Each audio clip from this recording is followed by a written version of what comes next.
For 20 years, I thought breaking my back every spring was just part of gardening. I would wake up sore, dreading the rototiller, and spend hours shoveling compost into hard clay soil while my knees ached and my back screamed. I started to wonder if my body could keep up with my love of gardening, and the painful truth was that all that effort still gave me disappointing harvests. Then I discovered a method that changed everything, and finally made gardening feel joyful again. I wish I knew sooner about the no-dig method, because it completely eliminated my need to shovel, till, or break a serious sweat before planting. My soil is now richer, my plants are healthier, and I spend less time working and more time harvesting. Instead of feeling broken at the end of the day, I actually enjoy being in the garden again.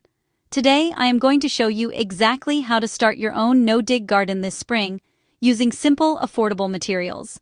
Most of us were taught that gardening means digging, tilling, and turning the soil every year. We rototill in spring, we double-dig beds, and we push heavy tools into stubborn ground, because that is what our parents and grandparents did. It feels like hard work should equal good gardening, but that is not always true for the soil or for our bodies. Over time, that routine can turn gardening from a joy into a painful chore that many people quietly dread. Here is what I wish I knew sooner. All that digging is actually damaging the life in your soil. Every time you turn the earth, you tear apart the underground network of worms, fungi, and beneficial bacteria that your plants depend on. Those tiny workers create channels for air and water and help deliver nutrients right to the roots. When we disrupt them over and over, we weaken the very system that keeps our garden thriving. When we till or double dig, we are basically bulldozing a tiny city of soil life and asking it to rebuild from scratch every year.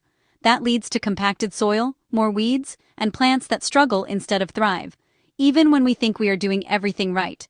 I learned this the hard way after years of fighting hard ground, constant crusting, and weak plants that never lived up to their potential. Once I stopped disturbing the soil, it finally started working for me instead of against me.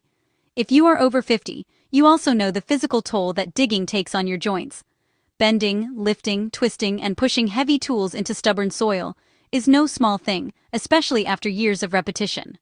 Many gardeners quietly accept that pain as the price of a good harvest.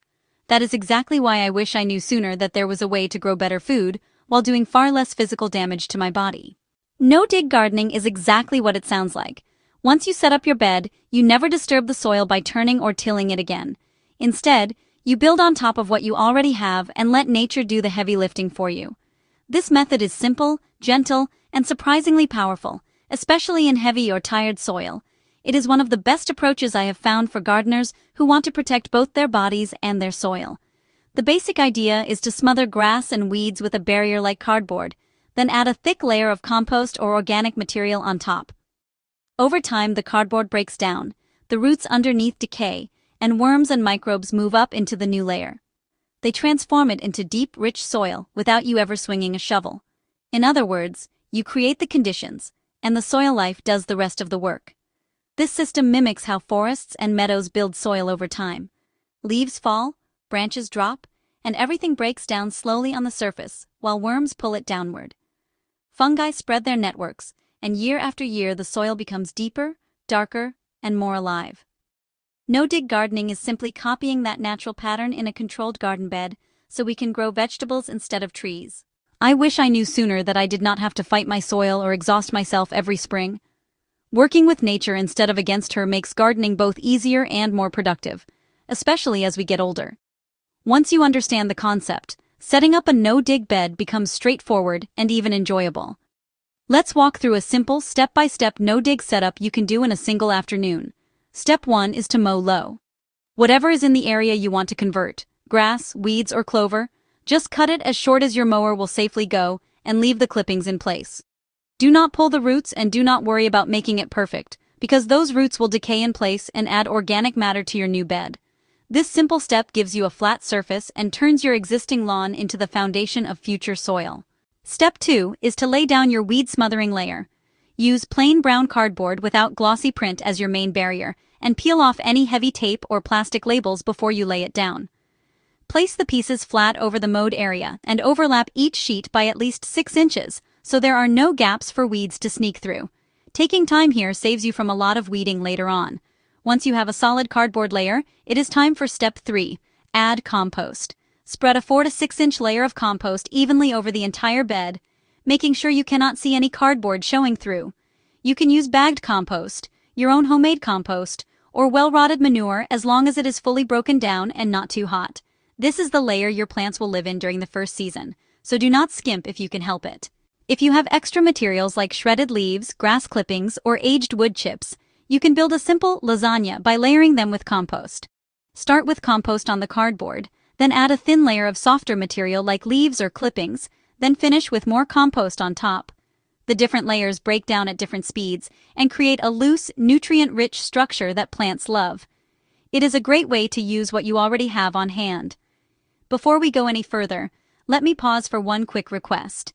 If you are finding this helpful and you like practical, no-nonsense organic gardening tips that protect your back and your soil, please hit the like button and subscribe to the channel. It tells YouTube that gardeners like you want more content like this and really helps support the channel so I can keep making videos just like this one. Now for step 4, planting. In many climates, you can plant directly into the compost layer right away as long as it is moist and settled. For transplants, use a small trowel or even your hand to make a hole in the compost and set your seedlings in place, gently firming the soil around their roots. For seeds, lightly rake the surface and follow the planting depth on the packet, keeping them in that rich top layer. Over the next few months, the cardboard will soften and break down, while the old grass roots rot beneath it. Worms and microbes will move upward into your compost layer, turning it into deep, crumbly soil filled with tunnels and life. You will notice that the bed stays looser, absorbs water more easily, and resists drying out like your old tilled beds did. The foundation of your no-dig garden is quietly forming under your feet. After using this method for a few seasons, I saw a dramatic change in my garden. My soil transformed from heavy, compacted clay to deep, crumbly earth that I could push my fingers into with almost no resistance.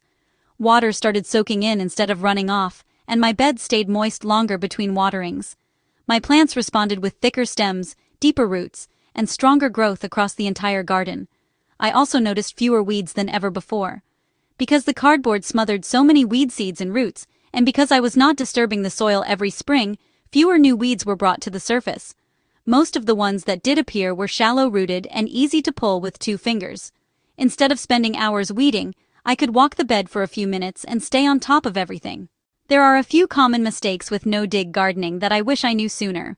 One is using glossy or heavily printed cardboard, because the coatings can resist moisture and slow decomposition, or add things you do not want in an organic bed. Stick to plain brown cardboard whenever possible, and remove as much tape as you reasonably can. That small bit of preparation helps your bed break down cleanly and quickly. Another mistake is making the compost layer too thin or too patchy. If you only add an inch or two, weeds can punch through gaps, and your plants may struggle to root properly in the first season. Aim for at least 4 inches of compost everywhere, and smooth it out so there are no low spots. Think of that compost as both your planting soil and your weed shield for the year. Over time, maintaining a no-dig bed is even simpler than setting it up. At the end of each season, you do not turn the soil or haul out the tiller. You simply add another thin layer of compost, leaves, or mulch on top. This keeps feeding the soil life, protects the surface from erosion, and gradually increases the depth of fertile soil year after year. Your garden becomes like a slow-growing savings account of organic matter. The longer you stick with no-dig methods, the better your soil becomes and the less work you have to do each spring. Instead of starting from zero every year with the tiller, you are building on the progress of previous seasons and protecting what you have already created. Your back, your knees, and your plants all benefit from that slow, steady improvement. It is a smart way to keep gardening enjoyable as the years go by. If you are tired of breaking your back every spring, no-dig gardening is a gentle, smart alternative that still gives you abundant harvests. You do not have to give up gardening as you get older. You just need to change the way you treat your soil and your body.